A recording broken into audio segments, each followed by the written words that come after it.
मान्यवर, आज मैं कई बार अलग अलग भाषणों में, अलग अलग जलसों में ये विषय उठा जाता है, बांग्लादेशी घुसपैठियों के लिए बीएसएफ क्या कर रही है, सेना क्या कर रही है। मैं आज वास्तविकता इस देश को बताना चाहता हूं और मैं आशा करता हूं कि तृणमूल कांग्रेस के सारे लोग सदन को छोड़कर नहीं जाएंगे, ध्यान से सुनेंगे। मान्यवर, हमारी बांग्लादेश के सटी हुई सीमा, अब सुनिए भाई, हमारी बांग्लादेश से सटी हुई सीमा 2216 किलोमीटर है। उसमें से 1653 किलोमीटर बाढ़ बन चुका है, बाढ़ के पास वाला रोड भी बन चुका है और चौकियां भी बन चुकी है।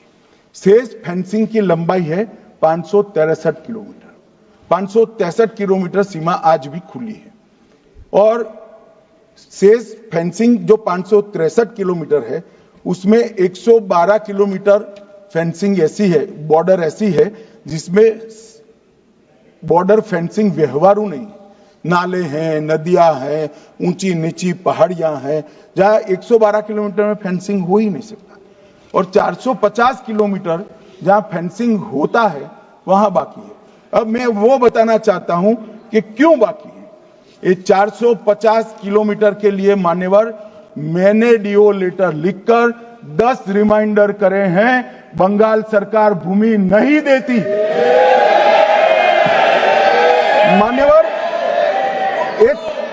ये 450 किलोमीटर के लिए गृह सचिव बंगाल के मुख्य सचिव के साथ 7 मीटिंग करे, ये भूमि नहीं देते हैं।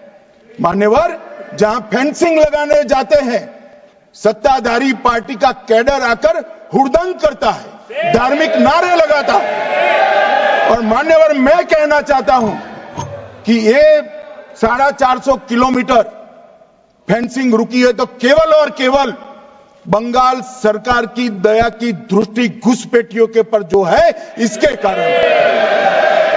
और मान्यवर, इससे आगे ये 450 किलोमीटर शायद ये भाषण सुनकर ममता जी भूमि दे भी दे तो हम खत्म कर देंगे, फिर भी 112 किलोमीटर खुली सीमा रहती है।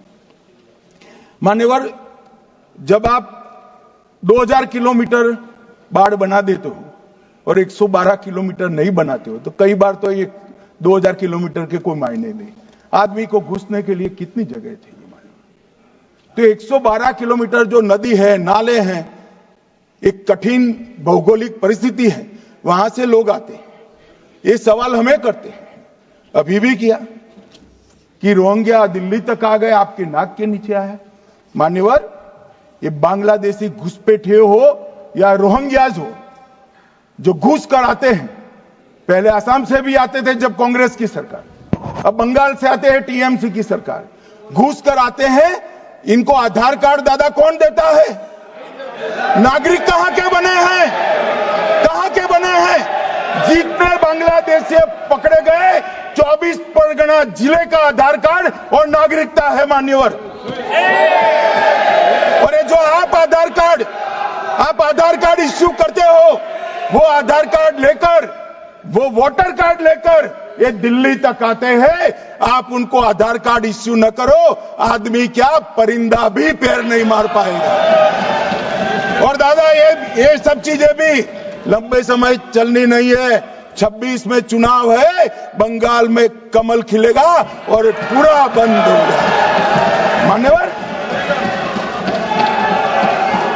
मुझे भी मान्यवर, मैं आज कहना चाहता हूं,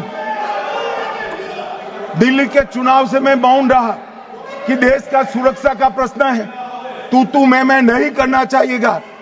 आज मौका भी है, दस्तूर भी है। इन्होंने सवाल उठाया, मैं बिल भी ये लेकर आया हूं, इसलिए मैंने देश की जनता को सत्य बताया है। ये 450 किलोमीटर जो आपकी कृपा से खुली रही है, वहीं से घुसपैठ है, वहीं नागरिक बनते हैं, वहीं आधार कार्ड बनाया जाता है और देश भर में फैल जाते हैं।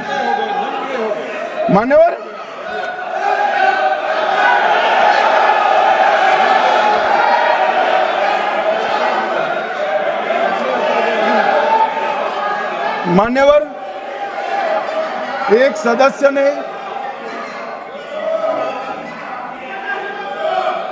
मान्यवर एक सदस्य ने मुद्दा उठाया कि पासपोर्ट रैंकिंग में 50वां नंबर है।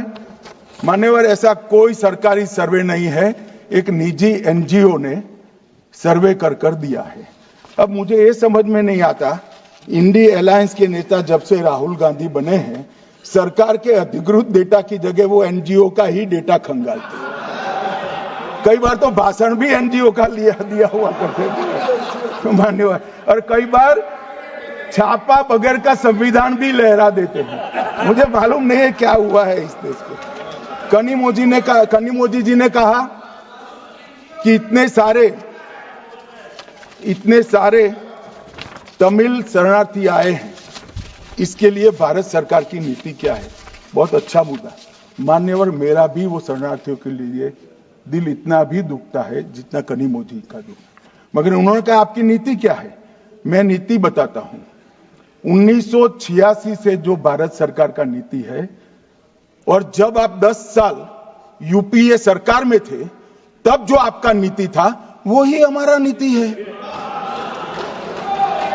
ये तो 74 से आए, आप 10 साल था, दयानिधि जी भी मंत्री थे, बालू जी भी मंत्री थे, कुछ नहीं किया। और हमें सवाल कर रहे हैं कि आपने क्या किया। भला आपने कर दिया होता तो हमारे लिए तो बारी ही नहीं आती। मान्यवर, तमिल शरणार्थियों की नीति में हमने फुल स्टॉप कॉमा का बदलाव नहीं किया है। जिस सरकार में डीएम के हिस्सेदार थी वही नीति को हमने जस का तस अपनाने का काम किया है। अगर कुछ बदलाव करना है तो मुझे दे दो, देखना, हम सोचेंगे। मान्यवर,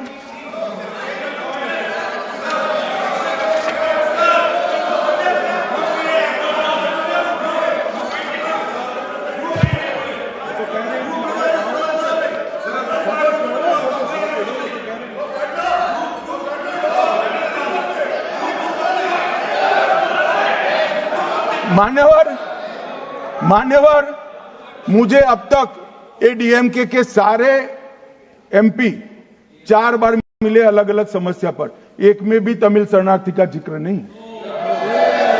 और कहते हैं डू समथिंग। भाई आप तो कहते हैं ना, हमने तो आपकी नीति पर चले, हम माने ये सच्ची होगी। अभी भी आप दीजिए, हम सोचेंगे इस पर।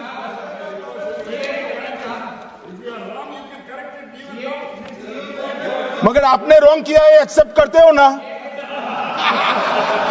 आपने रॉन्ग किया वो तो स्वीकार कर लिया, चलो अच्छी बात है। मान्यवर, एक सीएए का जिक्र है। मैं इसमें कोई राजनीतिक टिप्पणियां करना नहीं चाहता।